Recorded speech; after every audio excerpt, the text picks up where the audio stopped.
this band on right here that says WTF on it. And for us, it means win the 15. And, you know, we all wear it. We give it to our youth program kids and we talk about it with them. We're like, hey, this is what it's about to control this game. If you can't control your mind in this game, your physical abilities will take you so far, sure, but the great separator to me is going to be the mind. It's the most powerful tool we have. I tell the guys that all the time. Like, you want to separate yourself, control the mental side of the game. And we have drill series where we'll work on, you know, pop-ups over the third baseman's head in foul territory, you know, things like that. You know, triangle, you know, in the Bermuda Triangle, all of those things.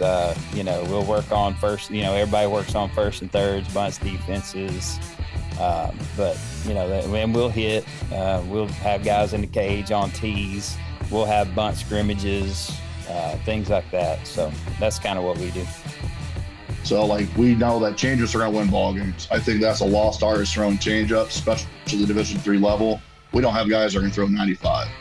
We got guys that throw 83 to 85. We got like 5 of those guys right now. So we got to have feel for the changeup to throw that pitch, make it look like it's a fastball, and also drops off the table. So from about 120 feet to about 45 feet, we're throwing 10 changeups each as we work in. Hello, everybody, and welcome to Clearing the Bases, the podcast where we step up to the plate and dive deep into the world of youth baseball. I'm your host, Jimmy Filangieri. You know, on this show, we discuss all things related to the preparation and development of youth baseball players, coaches, and yes, even parents. So sit back, settle in, and get ready to hear from some of the greatest baseball minds out there. They have so many other distractions, and social media obviously is the one that we all talk about all the time. But I mean, it's I feel like, you know, more now than at least when I was in high school. You know, there's more kids working and there's more kids trying to start driving. They want to drive as soon as they're able to, and they just, baseball's become something that they just do because their friends are doing it most times. We've also done a coaches clinic with the youth organization coaches, where it's like, hey, for 3 hours on a Saturday from 9 to 12, we're going to meet in the classroom or at the field, and we're going to talk you through some of the stuff that we do that helped us be successful, that if you will do with these kids, they'll be successful, you know, playing catch, full corner catch, you know, quit doing all this other stuff and focus on these 3 or 4 things, and they'll be good at what they want to be good at, and it'll be fun. Okay, everybody. So last week you heard from the first group from the Diamond Baseball Coaches Development Group. This week we have on 5 guys. You know, you got cheated last week because we had 3. Now we got 5. So we're going to welcome on. We have Ricky Howell from Fulton High School in Tennessee.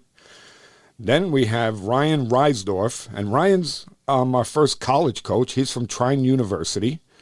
We have Ben Garcia, and he's from Corpus Christi King High School, and that's also in Texas. Brendan Clary, Prosper High School in Texas. And then we went way out west, and we grabbed Scotty Tundevold from Orofino High School in Idaho. But before we get to hearing from these amazing coaches, let's hear a little bit about the 6-Tool app. For baseball coaches like you, every game brings measurable progress. However, game time isn't the time for trial and error learning. Instead, have a proactive approach. Use 6-Tool, the best baseball player development tool on the market. We provide a platform to level up your coaching strategy by helping you to quickly identify and address your players' knowledge of the game. By using our easy-to-implement interactive player quizzes, you can assess position-specific issues, overall baseball IQ, and much more. Win more games and develop better overall baseball players with effective off-the-field training. Visit us at 6-tool.com. 6-Tool. Get ahead in the game. How you doing tonight, guys? Doing good, man. Doing well, Jimmy. So I'm glad you guys could make it. I'm happy to see you all. I mean, you know, we when we were doing the classes, it was fantastic. I love the interaction between, you know, all of us coaches. So, guys, tell me, what'd you think of the classes? Let's start with Ricky. Man, I thought it was pretty awesome.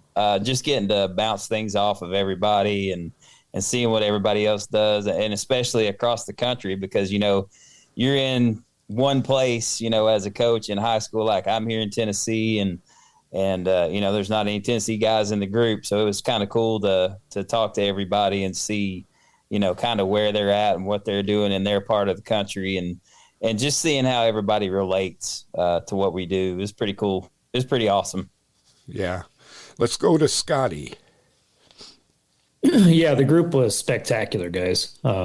If you weren't in this group and in the future want to get involved in something where you're going to be challenged both emotionally, intellectually, just in various capacities of your life, you'll be challenged to really dig into who you are and how you view life and go about things. And the people in these groups are definitely growth mindset individuals, and they're looking to get better, but they're looking to give to so many others in every capacity they can.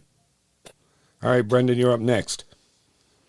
I think for me, it was the, you know, there was no fear of bringing something to the table. You had a question about something, you were feeling some type of way about something, you knew you had support, but you also knew that you were going to get truth and love back. I think that's something that we learned, that we preach to all our guys, no matter where we're at in the country, is being transparent, and to have that return, you know, from your peers is hard to get nowadays. And so that was what I really enjoyed. Awesome. All right, Rye. Yeah, for me, like, you just don't know what you're going to get yourself into. You know, if something's run by Sheets, it's going to be like gold. You know, you're going to get something great out of it. But, you know, all us coaches are all on a path to get better. I have like a guided path, kind of how we went through it in a 10-week process. Know to other people go across the country, what they deal with, you know, what type of fundraising type stuff it is. And so you're just cherry picking from everybody, and just the growth that you get is just insurmountable, that you can just implement right away. Like all the stuff we've talked about, you go right back to your coaches that same day, if not the same week, and you can implement it right away. So it's just one of those things, if you're on the edge or think about it the next time it comes up, I definitely say you guys should definitely fill up for it and sign up. Awesome. Ben? I enjoyed the group thoroughly. I thought Sheets did a good job of making us comfortable in uncomfortable situations. You think about it, we're in a group with, you know, however many guys that were there. I can't remember off the top of my head. Had no idea who each other were, and it can be a little intimidating. But you know, we kind of like everybody's attesting to, able to bounce things off of each other. You know, you're going to get honest feedback, but we're all coming from the same kind of place, and it was really cool to see that we all deal with things. And a lot of times it's the same things that we're dealing with, just in different lenses. Yeah, that's kind of like what the last group said, very similar, that, you know, we had a bunch of like-minded individuals, and it's, you know, it's good when you get together with a group of guys that are thinking the same way and are looking to get better. It just makes everything so much more interesting. The conversation is better, and we all, you know, bounce things off each other. Let's go through a little bit, because I should have done this first, but like I told you guys, I will screw a lot of things up. So I should have done this first. But tell me about the school that you're in. How'd you get into coaching? Give me a little bit about your background. Let's go backwards. Let's go Ben first. Yeah, so right now I'm at Corpus Christi King High School. It's my first year there. Old high school buddy became the head baseball coach there. Old high school teammate became the head coach there this year as well. Gave me a shout, asked if I wanted to come on board as the first assistant. And, you know, we want to talk about being like-minded. We're cut from the same cloth. We, you know, grew up together, playing against each other, played with each other in high school. So that's how I got to King. It was my 8th year coaching. I've had a couple stops, all at 6 at the high school level. I spent a year in junior college. That was the COVID year. And then I coached 1 year at Our Lady of the Lake in San Antonio, NAI school. But yeah, that's pretty much where I'm at now. We play in a 8-team district, so that makes for 16 district games. So we hit the ground running right out the gate. Go ahead, Rye. Yeah, so I'm currently at Trine University. This is my first year, part-time assistant pitching coach there. I came from East Noble High School. That's my alma mater. Coached there about 5 years as a volunteer assistant, and then varsity pitching coach to head JV coach, and then I went on the market. And then Trine opened up, and then got a call and went there. So as your first college coach, sorry to let everybody down. I feel forward. So, but I've been in and out of coaching. I worked in the steel mill for about 10 years. So I did like summer teams, stuff like that for my little brother's teams, little league coaching in the community. And then like heart changed. Like now I want to get into the school system, coach high school level baseball. So now I'm going back for a degree in teaching, and kind of that's what's led me to here. That's great. Okay, Brandon. This is my third year at Prosper High School as the head JV coach and varsity assistant. This is my 10th year overall in teaching and coaching, and I've had a couple other stops along the way. I'm in Texas like Ben is, and so we're actually on a 9-team district this year, which means it's a little chaotic. Instead of just playing 2 games a week, we get kind of more of a 3-game-a-week look, which has its pros and cons. But man, fired up, getting ready to go. We start in here in about a month, and ABCA kicks it off, and then we start our stuff. So, okay, Scotty. Well, I'm currently going into my 3rd year as the head coach of Orfino High School, and prior to that, I was a assistant, and then prior to that, I volunteered, and prior to that, real similar to Ryan, I've been around the ropes of the travel ball, little league. I have 3 boys and a daughter, all of which played little league for me at one point. I've coached Legion, and I'm still coaching Summer Legion here in Idaho. And yeah, background, just played a little bit of college ball, and now I'm here trying to give back and see how much I can learn and share with these guys.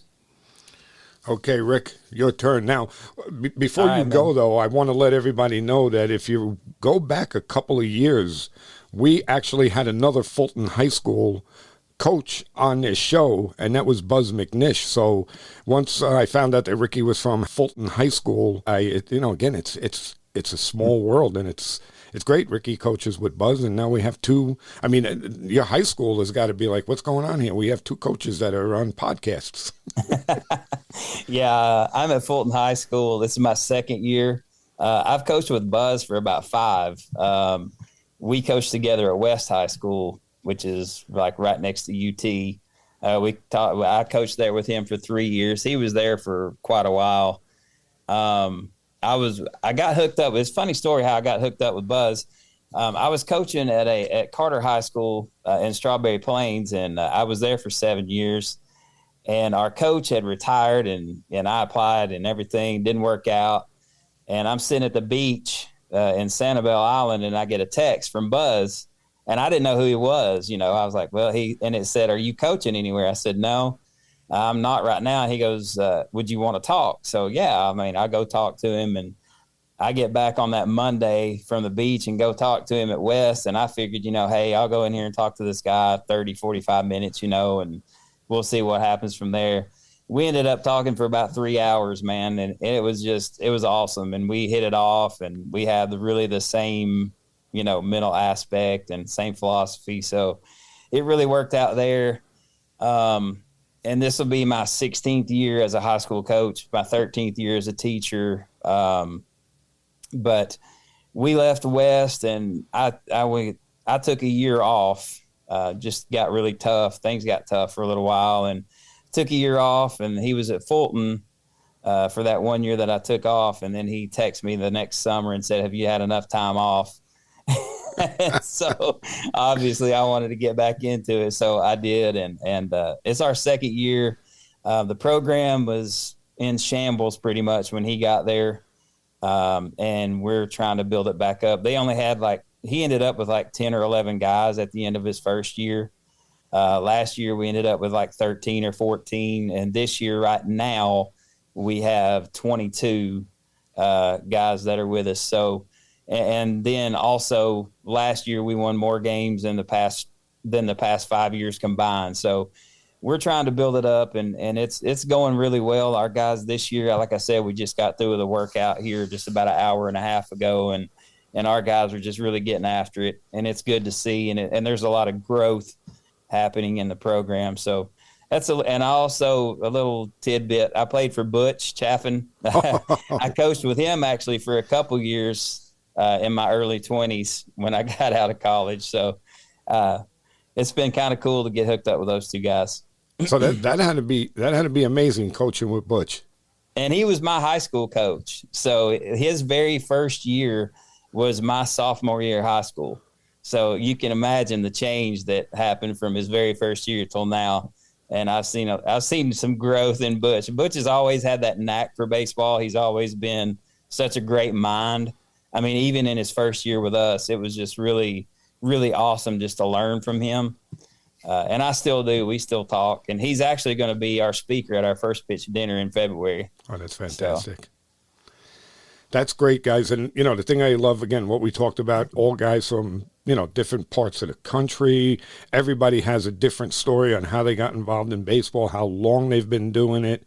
And I love that mixture. So this is fantastic. But so let's move on to, let's talk about practice plans and individual and team growth. So what do you guys do? And this I'm going to let you guys run with. Just jump in there whenever you want and give me an idea what you do for practice. We hit a lot. That is our practice plan, is hitting groups. Our POs know what to do. And then we've started, I guess last year we started doing some kind of side work with infielders and defenders off machines that we've been able to acquire. And so while we do have, we're blessed with numbers. We've probably got 80 guys, 85 guys, close to 100 when we start the year. So by the time we get to season, those 80 guys are out there at practice after school with us. So there's no use having 6 guys backed up at shortstop or somewhere. So we put a couple guys on the field getting live ground balls and fungo while we hit and do BP and our various versions of BP. And then I'll pull guys over to individually work whatever needs to be on the side, whether that's soft hands, whether that's first step, drop step, all the various things that, guys like Tyler Gillen have thrown out there. Billy Boyer works with first baseman. Like, his stuff is great. And we just do a lot of that kind of stuff. I played college ball under a guy named Andy Shatsley, who's with the Angels organization, with one of their minor league coaches last I knew, and used to coach at Harding in Arkansas. And so I've taken a bunch of his stuff that he shared with me, and we just use it to kind of break stuff down so that they're not just sitting there and lazily taking fungo, or they're getting something at every rep, basically. And then with our guys on the field, we go shadow reps. So one guy is live, and then the other guy is taking that prep step, just like you would take, swings off to the side or being ready to go in the on-deck circle, kind of translating that to the defensive mindset there. Down here, we prioritize defense because we were not blessed with too much offensive talent. So we try to defend it pretty as best as we could. We play on a turf field, so our infielders are hopefully by this point trained to know that any routine ground ball that's hit on the turf, we got to be able to pick it up and throw it to first base. So one of the things that we've instilled this fall is we've bought the bounce back nets. So we'll have it's like a rotation of 4 groups, I believe. Yeah, 4 groups. I should know. We just did it yesterday. Where they have bounce back nets is one station, and they're working the backhand, the forehand, the one that's right at you. And we have 4 of them. So each guy in each group has their own net most times. Then we have another group individual with our head coach, who's working like a pick series of some sort, or footwork, ladder drill, cone drill, stuff like that, working through the baseball.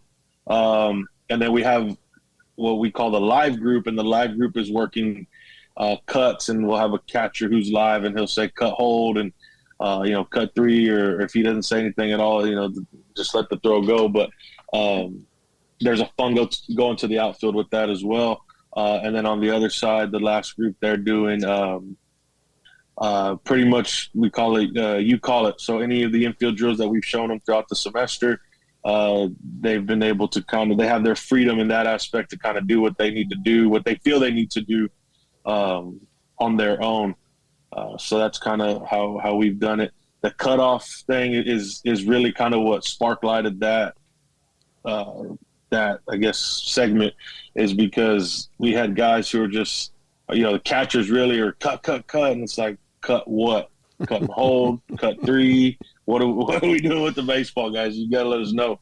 And then it gives you a chance to teach the middle infielders to, hey man, you have the freedom to look, to where you're going to where you're trying to line yourself up to. Don't rely on the third baseman or whoever's trying to line you up.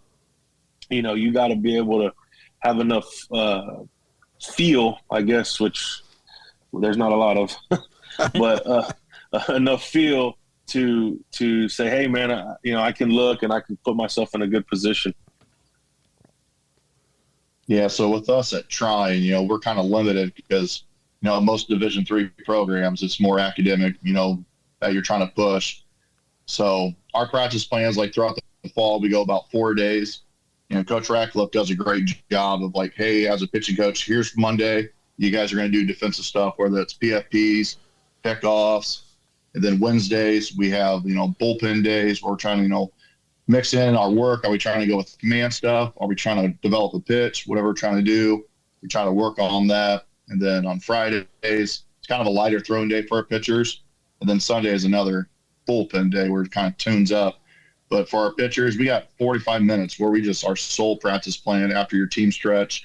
You go off the left or right field and you go through a 45-minute progression, where you're stretching out your arm, you're long and loose, throwing with a lot of arc, and then you're starting to pull down when you work yourself in, trying to create that arm strength and really focusing on that, and then really focusing on command of your throws. Like, we don't want lazy throws. We're trying to hit everyone in the chest.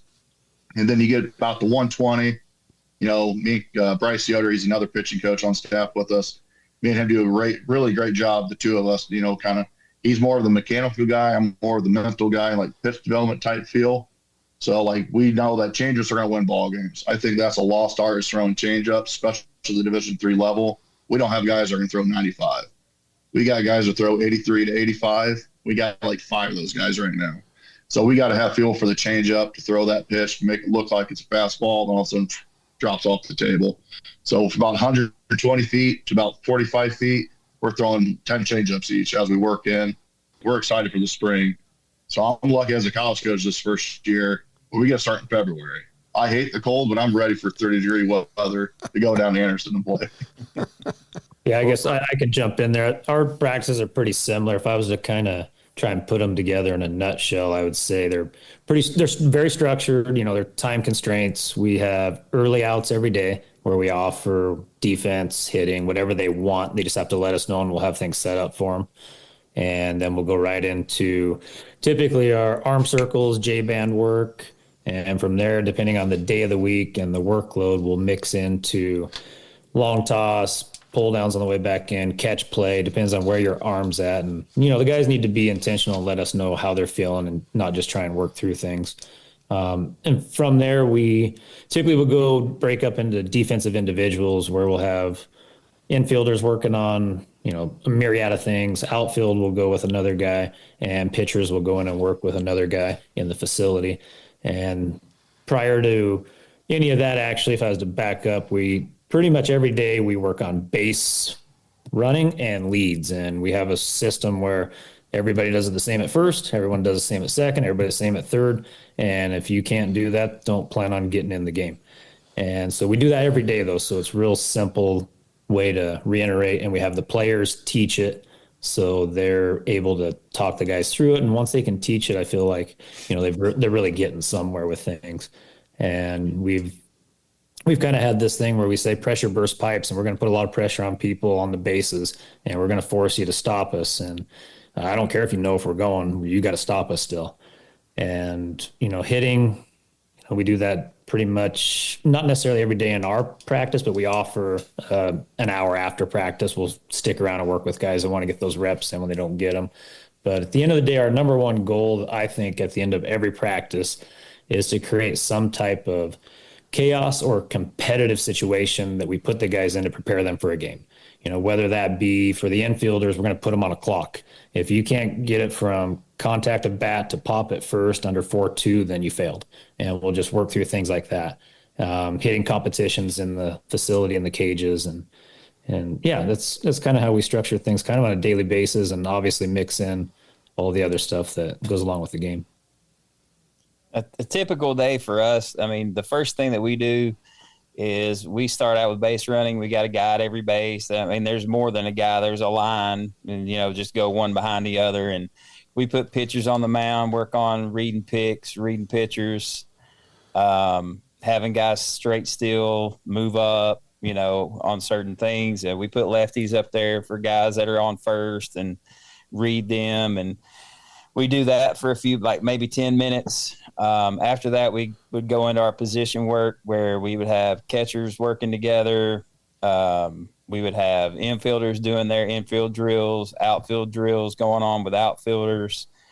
And we do those for about, I would say, 10 minutes. And then we'll go into our throwing. We catch play, working on footwork, working on your position that you play, having guys that play the same position kind of throw together so they can work together on footwork and get all that stuff down. Usually long toss. In the fall, we have a long toss program for about 6 weeks that we do. I think we stretch it out to about 200 feet, and then we start moving back, moving it back in. Just a lot of stuff like you guys have said. I mean, we try to make them as uncomfortable as they can be in certain situations. We have drill series where we'll work on, pop-ups over the third baseman's head in foul territory, things like that. Triangle, in the Bermuda Triangle, all of those things. We'll work on first. Everybody works on first and thirds, bunts, defenses. But and we'll hit. We'll have guys in the cage on tees. We'll have bunt scrimmages, things like that. So that's kind of what we do. Awesome. So let me ask you this, because one of the things that I do with my team, first thing we do when we get to the field is everybody meditates. So put them out on the field, give them about 5 minutes or so just to clear their heads. What do you guys think? I mean, I guess what I'm getting at is, do you guys do it? We currently do not. I've done it at schools that I've been at before. I think it just depends on the type of group that you have, and depending on, for me, it depends on the schedule you have at school. Like, I think if you're an 8-period day or a multiple period day where you don't have the block scheduling set up, I think that's a lot more important, because you've had a lot thrown at you that day, right? We're lucky enough to be block, and so our guys are pretty fresh when they get to us. They're not as mentally taxed as you can see with those kids that are on those period days. So, but I mean, it has its benefits. We just don't do that currently. Is there anybody that does it? That's interesting. Okay. Yeah, I mean, look, I'm not saying that, everybody should do it. It's just something that I've always done because, and again, it might be because of me, because I'm not a teacher and I'm racing like a lunatic to get there. And I think that everybody needs to clear their head and relax. And, it's not an easy thing to get the boys to buy into. It's hard because they're like, what is this? But I found over the years that, number one, once you start doing it and they get it, then they understand it and then they enjoy it.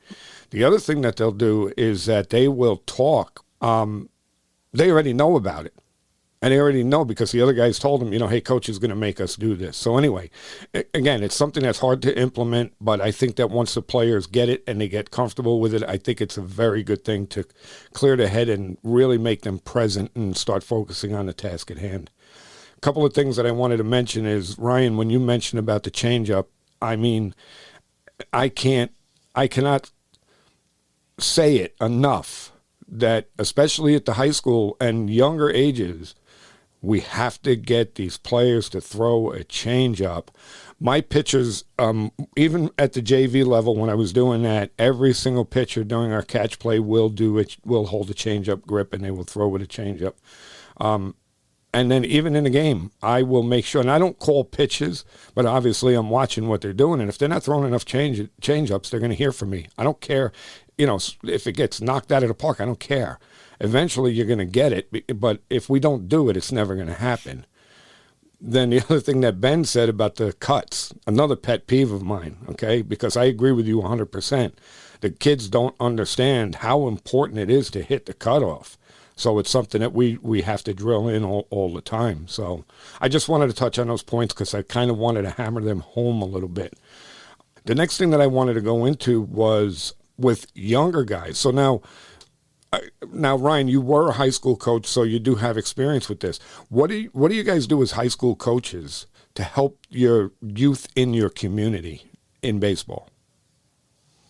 So for me in particular, like, I came up from the Little League ranks, so I was coaching my little brother. So I love Little League. It's just a wholesome league. You got 100 kids that you go to school with, elementary school, and that's where all the development happens. I think teams that go win state titles, those are the teams that have great little leagues. So as a coach in the high school, like after practice, like I have 5 kids and a wife. God bless them, but we go down to the Little League fields and go talk to coaches, go talk to players. Even though I didn't have a kid playing, I would still manage to find time to go down there. Hey, how's your guys' season going? What are you guys struggling with? And just kind of like, hey, if you guys need me, I can be a soundboard. I can give you guys drills and stuff like that. So I worked on this board for the youth board in our community for about 3 years before I stepped down. Just going with the high school level, just became too taxing to be able to sit down for a 3-hour meeting in the evenings. But I'm still like, hey, I'm available as a resource. And just give them drills, have them on campus. Hey, door's always open. You guys want to come down, sit on the bleachers, watch a practice, let me know. I'll print a practice plan. I'll give it to you so you know exactly what we're doing, what time we're doing it. So all right, they're doing PFPs right now. That's what the pitchers are doing. And then I'll give them extra notes too. And if your players are there, they'll have a practice plan. So I work in middle school. So I invite all middle school kids. Hey, if you guys got nothing going on, you guys don't have practice, doors open, come down to the baseball field, come watch our practice. Now, when you say you go to the Little League field, is it anonymous? I mean, in other words, do the coaches that are there coaching the younger guys, do they know who you are? Do they know you personally? Or you're just showing up and saying, hey, I'm Ryan, I'm from, XYZ high school? Yeah, we're in a small community, so everybody kind of knows everybody. Okay. In the very beginning of the year, we have an opening day where us high school coaches and players will put on our jerseys. And we'll go to each dugout for the opening day because every Little League team will play on the Saturday. So they already know who we are, who the players are, who the coaches are. And I'll wear East Noble gear when I go down there. I'm not going poking and prodding to get in people's business, but I just want to know, hey, I care about you guys. You guys are volunteers. There's coaches that don't even have kids and they're still coaching our Little League. That's fantastic. I go talk to the umpires, hey, how's parents treating you right now? If I hear a parent, I'm going to go talk to that parent before that umpire has to say something because, you know what? It's hard. These guys are working 9 to 5 before they come out here and do this for you. If we don't have them, we don't play, guys. Yeah. So I just want to make sure, I don't want to overstep my boundaries and step on someone's toes. I just want to know I care and love for you guys, and I love the game of baseball. I just want to be there to support you. That's fantastic. Anybody else? I really like what Ryan said about the open door policy. One of the things that has kind of been unique to Prosper where I've been the past couple of years here is we have what we call dugout dudes. And basically for every player in the program, they are paired with a youth kid at one of the elementary schools or middle schools. I can't remember where the cutoff is. I think it's elementary age. And they are invited to take the field with us at every home game. Go out, take the field, national anthem, the whole thing. And in return, we send our guys out to their games, kind of what Ryan was saying. Our guys go show up at their games on Saturdays or Sundays or whatever that is to start to build that community. And it's not forced. That's the cool thing. Our guys just like to do it. We do it something similar with our football program as well.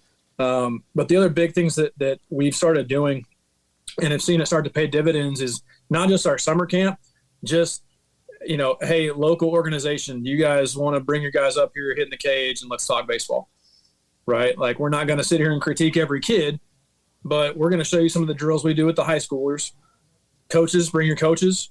have kind of a very low key, unofficial coaches clinic. And then we've also done a coaches clinic with the youth organization coaches, where it's like, hey, for 3 hours on a Saturday from 9 to 12, we're going to meet in the classroom or at the field, and we're going to talk you through some of the stuff that we do that helped us be successful, that if you will do with these kids, they'll be successful, playing catch, four corner catch, quit doing all this other stuff and focus on these 3 or 4 things, and they'll be good at what they want to be good at, and it'll be fun, right? Then it's not a job. It's for the joy of the game, Yeah, kind of what Brendan was just saying. We kind of do the same thing with some local youth organizations that come out to the ballpark, and they'll practice their kids there, and we'll talk to the coaches. And it started out with one group, and now it's grown to 2 organizations, but 3 groups that they'll come out like on a Saturday. Right now in the fall, when we're not in season, obviously,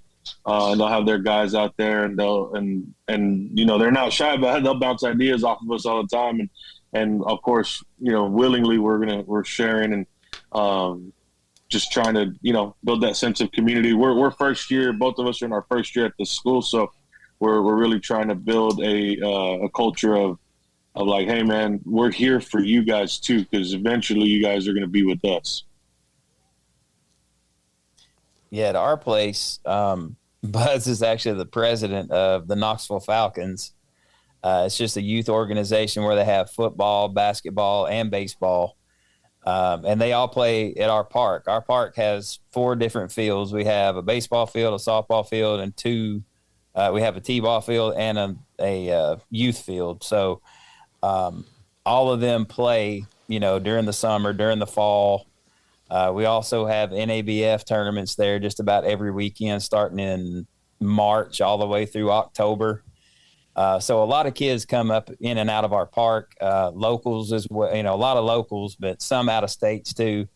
But our middle school teams, they practice at our field and play at our field. So we get to see them and they get to see us, and we're present, when they're around. So it's good to interact with them. And one of our middle school coaches actually is a dad of one of our players. So that helps quite a bit. So sure. That's kind of the way it works here. Anybody else? Right. Scotty, anything? You good? Yeah, nothing to add. We're pretty much the same, repeatable action. All of the things that you guys mentioned are things that I'm going to try and implement in the next couple of years where we do get involved with the local leagues. All of this stuff, I love it. A couple other things I want to get to is let's talk a little bit about the mental side of the game. What do you guys do? Do you, or do you do anything with your players to teach them how to focus, how to be present, how to deal with failure, which is a big thing with me, all of these type of mental things? Do we do anything? I'm going to hit you first, Scotty. Well, the mental game is obviously it's something we're all aware of and understand that it's critical to the game. And obviously you've heard everybody say this 100,000 times that it's a game of failure. Nowhere else you can go out and fail 7 times and still be successful, 7 out of 10. So for us, we're very intentional about talking about it. And, what I've tried to do with a lot of the guys, like say a pitcher, I'm like, hey, you have to have a process. Like, how are you going to flush that bad situation that just happened? And, I've got this band on right here that says WTF on it. And for us, it means win the 15. And, we all wear it. We give it to our youth program kids and we talk about it with them. We're like, hey, this is what it's about to control this game. If you can't control your mind in this game, your physical abilities will take you so far, sure, but the great separator to me is going to be the mind. It's the most powerful tool we have. I tell the guys that all the time. Like, you want to separate yourself, control the mental side of the game, and really think about, how do I slow my breathing down? How do I slow my heart rate down? How do I flush it in that 15 seconds so I can get ready? Because guess what? Here it comes. Like, whether you like it or not, you're going to get another one probably right now. So we talk about having a process, and for pitchers, that could be something as simple like Alan Jaeger talks about with breathe, focal point, attack.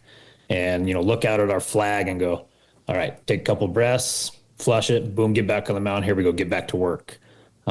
Hitters, same kind of thing. We have just these small little 3-4 words that we try to put into their world where they can go, okay, I remember what coach said. I'm going to use that. And, we're just trying to calm them down and help them believe in themselves more and understand that, it's more about how do I control the emotional side of it, whether it was a failure on the mound, hitting, an error, whatever it was, it's coming, it's going to happen.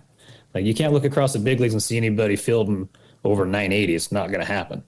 And those guys are professionals. So we just try to be very aware of it and talk about it as much as we can and give them, a few things. And I'm actually excited to hear what the other guys have to say, because I'm always digging into this more and, studying guys like Springer and Alan Jaeger and, some guys that in my mind are some of the most intellectual humans that I've listened to about things like this. Yeah. So I think it was Ryan in the group that brought up the phrase "clear the mechanism." Like, that's from For Love of the Game, right? One of the greatest things to ever keep in mind. And for me, like, just sharing that with all our kids is don't get too high, don't get too low. We talk about stay middle. That's what we tell kids, just stay middle. Just because I feel like the high school game can get so emotional, whether that is, whether we like it or not, the bench jockeying and all the stuff back and forth and, highs and lows of emotions of games and rivalries and playoffs and whatever. But you cannot get too high because something good is happening, but you certainly can't get too low because it's not going your way.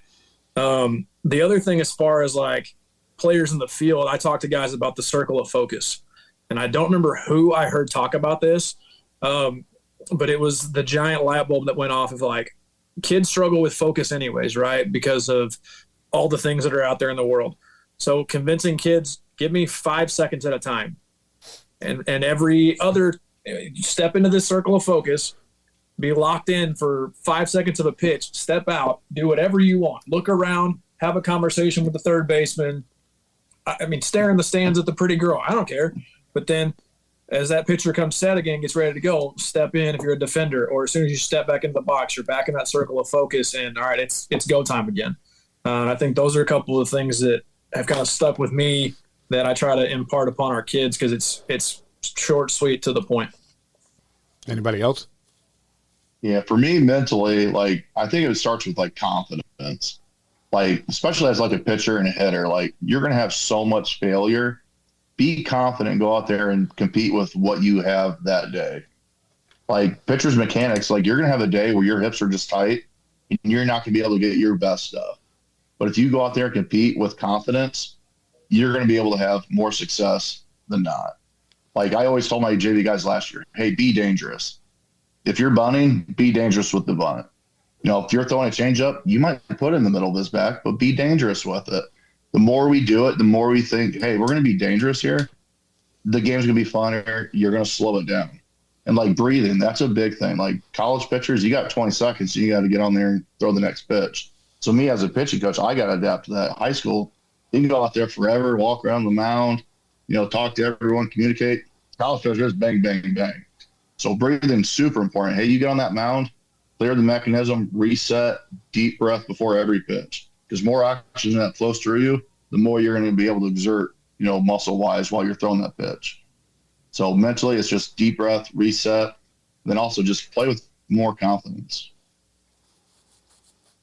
Yeah, I think go ahead, Ricky. Oh, that's really the same thing with us. Like, we teach our guys, hey, listen, you're going to fail more often than you're going to succeed. Yeah. That's something you need to accept. And a lot of kids don't want to accept that. They want the all, I went 5 for 10, 7 for 10. It's not going to happen. We teach, you're going to have to accept failure, but you've got to continue on to the next thing.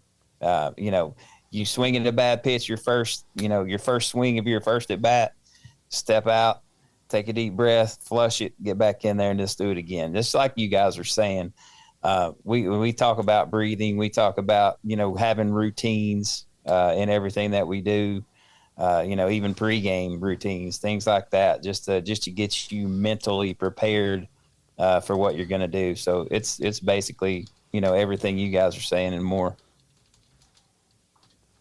For us, our athletic period when we get to practice baseball during the school day is right in the middle of the day. It's the lunch period, so it's fourth period. It's about 11:45, 12 o'clock by the time we get started.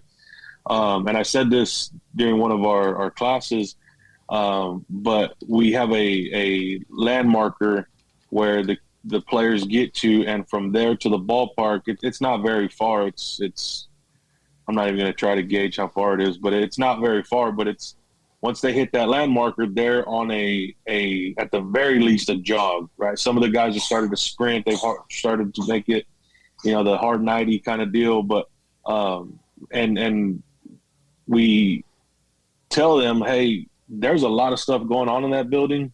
Use that as a way to run away from your problems and give us everything you got mentally, physically for the next 45 minutes. I think one of the biggest things we're doing also with them is that when we're going through drill work or we're going through a double fungo and they're not successful in catching the ball or making the throw physically, but the intent was right or the movement was correct, and we're like, hey man, like, you're good. I know you didn't make that play, but that was the right move. That was the right step. Your thought process was correct. So just the reassurance in that aspect, because middle of the day, 16, 17-year-old kids, they tend to second guess themselves quite a bit. Yeah, one of the things that you guys mentioned a lot about flushing it and dealing with failure. Look up Sue Enquist, who was the UCLA girls softball coach, and she actually ran her players, and that's where I learned it from. She ran her players through a failure protocol. So, you're on the field, you boot a ball, there's a protocol you have to go through that helps you flush it. Because, and, once she said it and she explained it, I was like, that's brilliant, because instead of just saying, all right, guys, you got to put it behind you. All right, guys, you got to flush it. All right, guys, you got to forget it. There's an actual thing that you do that takes your mind and puts it in a different place, which is what I love. And that's what I work with my players as far as that goes. And the confidence part that Ryan brought up. Okay, so I just did a meeting with all players that are interested in playing in the spring, and we did a mental performance meeting. And in one of the things I talked to them about was confidence. And how do we build confidence? Well, again, we can tell them, okay, you have to be confident, but that's only going to go so far. So in practice, we have to make practice as difficult and as hard as we can possibly make it. And once they start climbing that mountain and getting on top of it in practice, then I think confidence just comes with it, because now you feel, I did it in practice, I'm going to do it in a game. So that's something I was going to ask earlier, Jimmy, is like, what are you guys doing combo drill wise, right? I don't know how many of you guys have practice time constraints, but like after school we do, and so we've started to get to where we do a bunch of combo drills to where we've got one that we call our small ball drill, but it's really not straight bunts and reads and stuff. Like, it's part of it, but we're going through signs. We've got runners live. We've got a live defense, and it is basically a simulated scrimmage, right? Where we're working everything, and our guys, it's trained. We're training our defense to fail. Like, you're going to screw it up. It's just a matter of how much or how bad, and then can you, like we all know, baseball is going to find you again if you screw up so many times. Like, it's unescapable. And so I was just kind of curious to see what you guys are doing on some of that, because I think that's kind of the way that a lot of people are maybe trending, just because we have to get so much done in such a short period of time. Yeah, I think game-like reps is the best type of rep that you're ever going to get through a practice, because you play the game at full speed. Once that ball's put into play, the shortstop's just going to come up slow if it's a slow roller. He's going to go out and attack that baseball. But on the hindsight, too, there's also time, like, I know for, like, hitters, like, you need a day where it's just nice, easy BP and you're putting the ball in play. But then there's also time you need to crank up the machine to 90+ and challenge the guys. So there's got to be a balance where you don't want to let it crush a kid, hitting BP, or fungos and hitting backhands to him. He can't get to him. He's like, man, I just can't get there. But then there is a day where you do need to, get his feel for it. And for JV baseball, there's times where I'll just have them have the ball in their glove and actually treat like a slow roll. That ball's already in your glove. Go attack it like you normally would and throw from different angles. So now we're not even worried about fielding the baseball. You already have it. We're focused on just now making the play through it athletically, like it's game-like, but we eliminate it so that way they're not focused on the failure. and be able to build up the confidence. Right, and you're actually working on just that one thing, is throwing in that situation, and which is, I agree with that. I love breaking it down to its simplest form. Anybody else? Blocking drills are like, when you block drills like that, it can change the game for those kids, because they gain that confidence, right? Like we were talking about, our coach has a saying that all I need is a piece of bubble gum and I'm, a straight running badass type deal. Because that's all the confidence in the world you need right there, is to go up there and chomp on some bubble gum. But I think blocking drills like that and chunking them for those kids, it's the same thing that is in the classroom you do for kids, right? You're not just going to throw a dissertation at a kid and be like, all right, this is how you write it, figure it out. Like, you're going to break it down to, this is how you write a sentence, and this is how you write a paragraph. So I think keep that stuff in mind is good. I like that. Yeah, like I said, I like to, pretty much break it down as simple as possible. And the way we run our practices is, like I said, we'll meditate, we'll do our base running, then we'll do our catch play. Then we'll do our stretching, then we'll do our catch play, and then we'll just do like basically individual skill sets. And something simple like just having a guy thrown to the first baseman and making sure that he's stretching the right way, that, break it down real simple. And then once you get it all done with your individual stuff and your skill sets, then go on to maybe situational awareness, go on to game-like stuff, and, and do it that way. And I like to make it as difficult as I possibly can. But again, I think that what's really important, and maybe a lot of coaches don't do this, I don't know if you guys do, I walk around when my guys are doing that, and and if a guy boots a ball or something bad happens, and you could see the head goes down, this and that, I'm right over there, pat him on the back, and just say, "Come on, bud, it's no big deal. Let's go get the next one." Just doing it that way to reinforce that it's okay, because during a game, obviously, you can't do that. I'm a big proponent of being active in practice. Like, as much as I love to be able to hit phone every once in a while, I love being out in practice with our guys for that exact reason, Jimmy. Like, hey, tell me what you felt right there. Because then they don't have time to craft some response, or like, oh crap, or coach is pissed. It's, hey man, I see you missed it by this much, or wow, you really overthrew him, or whatever. Or hey, it was a great job with your feet. Like, tell me what you felt. And they can communicate that, and then it's on them. Like we were talking about feel and stuff earlier. Like, they start to develop that, and they're back to the mental stuff of they're growing their mental capacity and their baseball IQ, which not always where it needs to be with a lot of. I think, and then I want to hear your guys' opinion on this. I think baseball IQ is just almost non-existent. It's really, really, from what I see, I don't know. I want to know. And the example I use, I've said it many times on the show, is last year. This blew my mind. Okay, there were 2 outs. We're on defense. The opposing team had first and second, 2 outs.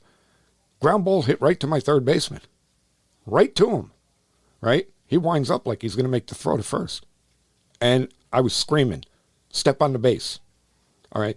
How could you be playing this game? He was a senior and not know that situation and not know what to do. So again, give me your opinions on baseball IQ, what you're seeing. Yeah, I think our area has what I would call a pretty high baseball IQ within certain classes. And I can basically nail that down to a couple of things. Number one, the Little League presence and the coach they had down there and who prepared them. And number two, the travel ball opportunities. How many reps did they get? Did they have the right type of travel ball organization? Or was it about going out and winning a tournament every weekend? I mean, who cares? Who really cares if you win the Burger King National Championship? Nobody. At the end of the day, they go get those reps and those opportunities in a more competitive situation, and it's under more stress, and all of a sudden they see that situation over and over. All of a sudden they're like, got it. So we have a pretty strong IQ in our program at the moment, with especially our junior class. They're extremely intelligent. They understand the game well. They'll sell a fake throw on a relay to try and backpick a guy's second. They just understand the game. And, as a whole though, Jimmy, I don't think the IQ is very high as a whole across the nation. Yeah, I think you're going to find nice pockets of it. But at the end of the day, you can see it in the MLB. I mean, how many times this year we see situations where a guy runs on less than 2 outs and he ends up over by third, wondering what's going on, and he's out at second. And just silly things like that. And, at the end of the day, I do agree that the IQ currently is not focused on enough. And we sit down and have, little whiteboard meetings for brief times talking about, situations, what to do in this situation, what could come up, and challenge them to get involved in that conversation and talk it through. And then all of a sudden they're like, oh yeah, that makes sense. So yeah. So I forget what the app was, but there's a app that I did last year with all of our JV guys. So we do a lot of classroom settings, like usually on like a Monday if we had an off day, and you can put in different situations, like one out, and you can place a ball in like left field. And then I would like freeze it because it would actually like you push play and it would move all these, diagrams moving across the field and where they need to be. I would stop it. I would call in a random kid. Hey, where's left fielder going? Where's shortstop going? And then they would have to go up and, I'd screen grab it and they would color on it. I'm like, all right, let's see if you're right or not. I'll push play and they would see it. I mean, early on, there's a lot of failure. There are some kids that knew and like, oh, this is dumb. I'm like, you might think this is dumb, but I can't assume that you have baseball IQ. I was like, you might have it here in the classroom, but are you going to have it where, hey, it's bottom of the seventh and we're protecting, a 2-run lead. I want no doubles in the outfield. Are you going to know where we want that ball cut off? Are we going to try stopping 1 run? We got 2-run lead and keep the double play in order. I need you to know that in a live scenario. So doing the mental reps in a classroom, yes, it's easy, but I just can't just think, oh yeah, you know what you're doing. You came up through this little league coach. I can't assume nothing with any kid at any level, even college kids. I don't know where they came up, where they played. I just need to, hey, I need to coach you and I need to overcoach you. I just can't assume that you know everything because I don't know everything.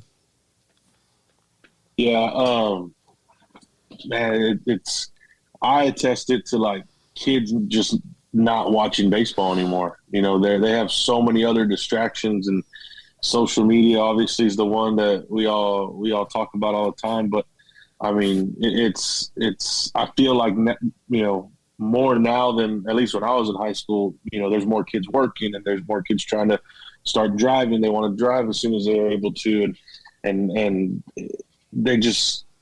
Baseball's become something that they just do because their friends are doing it most times, and not because they have a passion for it, where they're going home, they're turning on ESPN, they're watching baseball, Sunday night baseball or baseball tonight. I mean, here down the street, we have a university where the games are free to go to. It's Division II baseball, and they don't charge to get in. And I'm always trying to promote that to our guys. Like, hey, man, that is college baseball in your backyard. Go watch 3 innings, 4 innings, whatever it is, to just be around the game. And there's some coaches locally. We have like a group chat, and we just kind of laugh sometimes because we'll bounce situations off each other. It's like, keep showing up to the ballpark, man. Eventually you'll see something you ain't never seen before.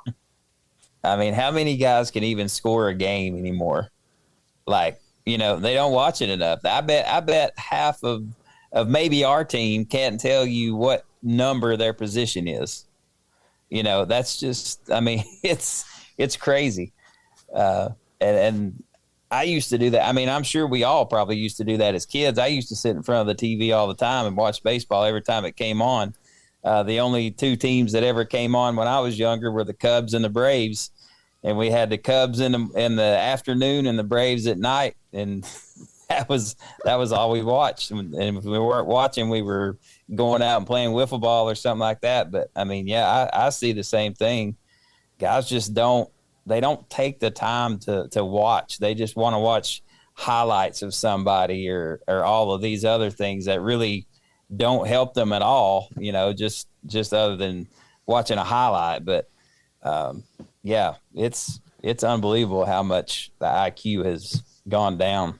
Yeah, it makes it harder on us and that's why I'm such a big proponent.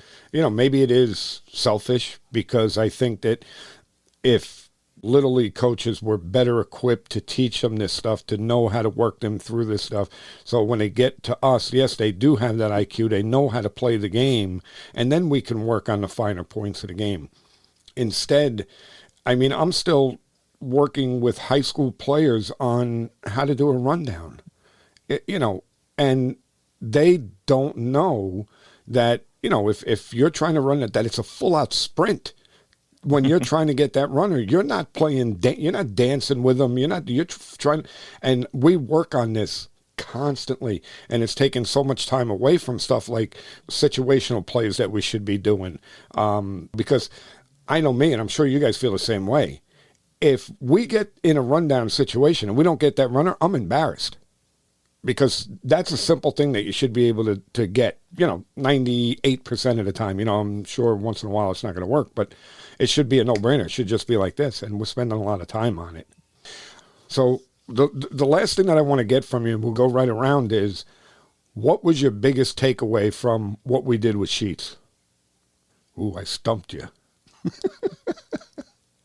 There's just too much to formulate. There's so much, 10 weeks. I mean, just like the emotional intelligence and how to talk to people, how to read people.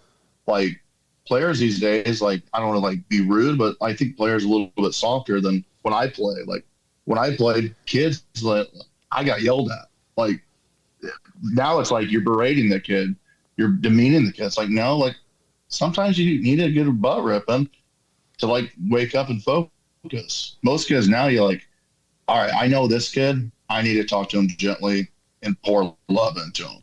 This kid, I can rip into him a little bit and he's going to react better to that. And we got to do a better job as coaches. That's one of the things I really took away with, know your players, know how you can communicate with them and how to interact with them. Because typically, football players in our area, they're used to getting ripped into, and that's how they perform better. Then there's other kids that are baseball-only players. They don't want to be ripped into. Those guys are going to shut down. So knowing the emotional intelligence of players, how to communicate with them, that was the biggest thing I took away. So I wouldn't even say as an assistant, you have to know what your head coach is. Is he the quiet guy or is he the hammer? Because you can't be the same thing he is, right? I don't mean that you necessarily have to be the opposite. You just can't be the hammer too if he's the hammer. Because then that's all the kids know, and you're not, like you're saying, Ryan, that kid that doesn't respond to that is never going to respond to anybody.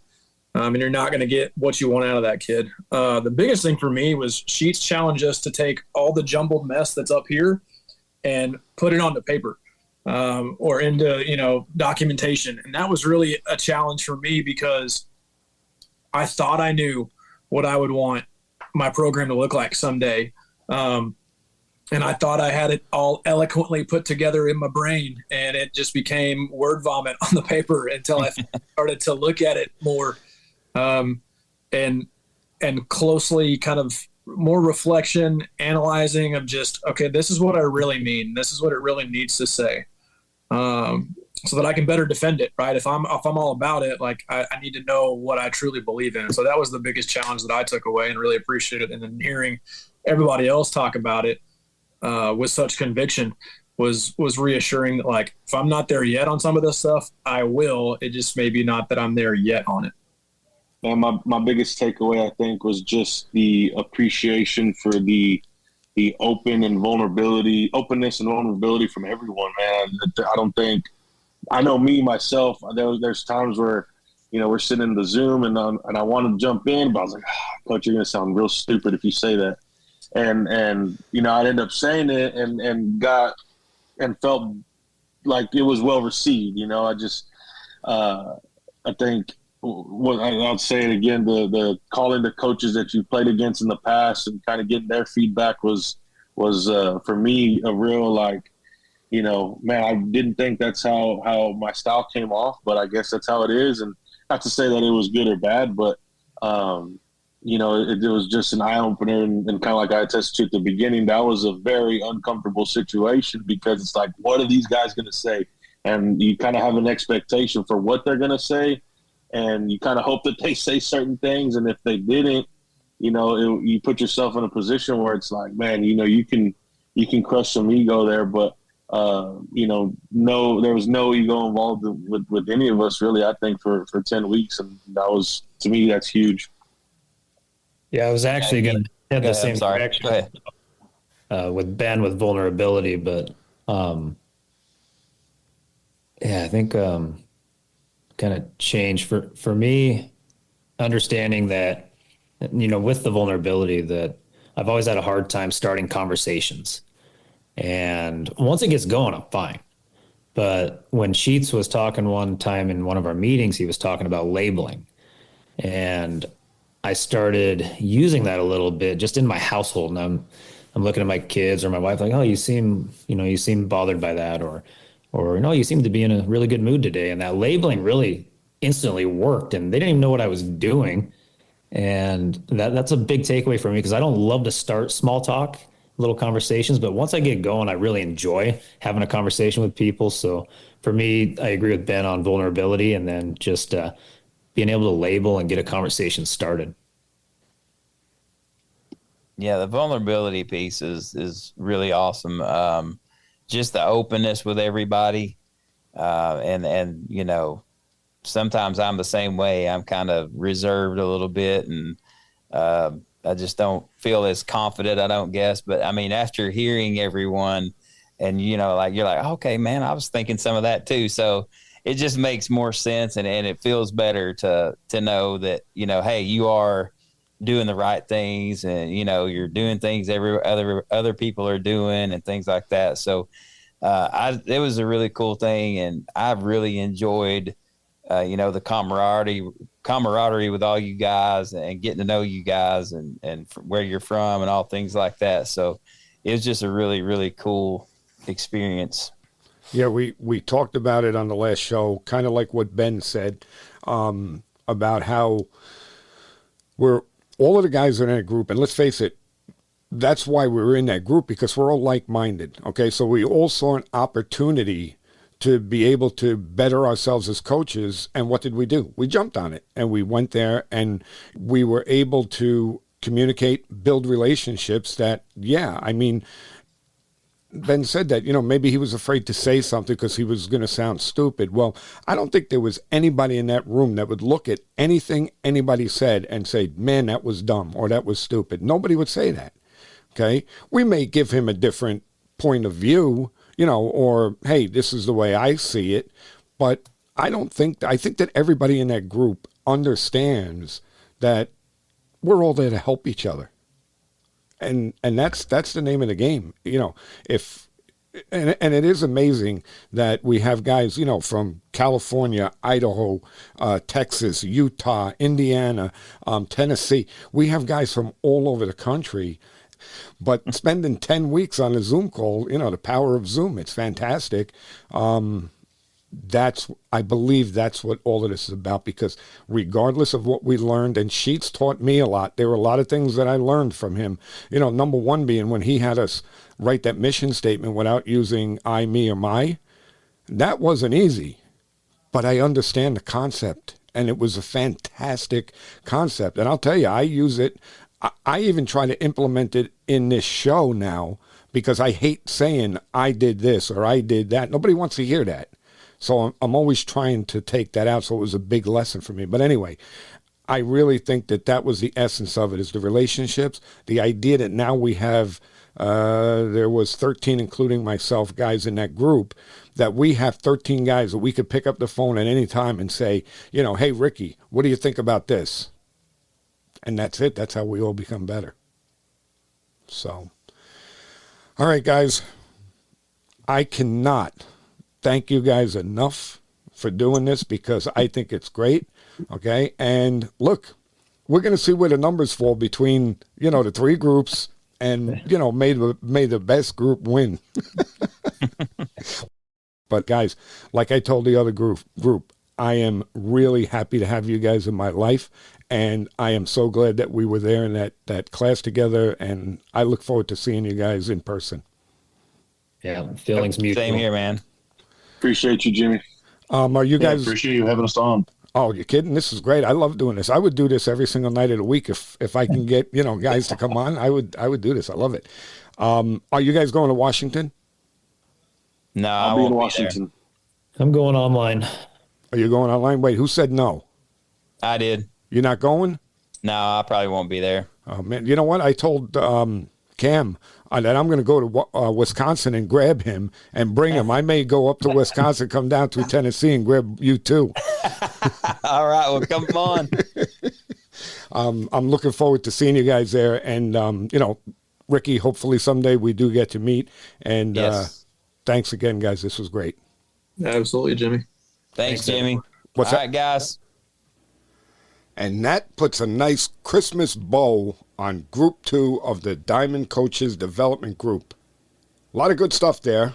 5 coaches, so obviously there's going to be a little bit more there to swallow, but, community involvement, how they run their practices, how they deal with the mental side with their players, and again, most importantly, what the Diamond Coaches Development Group meant to them and what they learned from it. One of the things that sticks out to me is that we did talk a lot about things that players didn't know at the high school level and even with Ryan at the college level. But, I just want to take this time to hammer home that this is why I believe that coaches' education is so important. Yeah, it might have sounded a little bit like we were complaining about what the kids don't know, but really, whose fault is that? It's the coach's fault for not teaching the kids. It's our fault. We got to look inside. And that's why I always say that, we have to make ourselves better. We have to be better. And that's why all of us joined the group with Sheets, because we understand the importance of being a better coach to better serve our players. So I hope you enjoyed this, and we got one more group coming up. And I just want to take this time to wish everybody out there a very Merry Christmas. So, if you enjoyed today's show, don't forget to hit that subscribe button. Visit the website at thectbshow.net. Leave us a review, even sign up to be a guest. Your feedback helps us bring you the best content and reach more people in the baseball community just like you. And if you have any questions or topics you'd like us to cover, reach out to us on social media, X, Facebook, Instagram, YouTube, and please drop us an email, clearingthebases@gmail.com. Once again, thanks for tuning in, and I can't wait to see you back here for the next episode. Until then, coaches and players, keep practicing, stay positive, and remember, people don't care how much you know until they know how much you care. Thanks, everyone. We'll see you on the next one.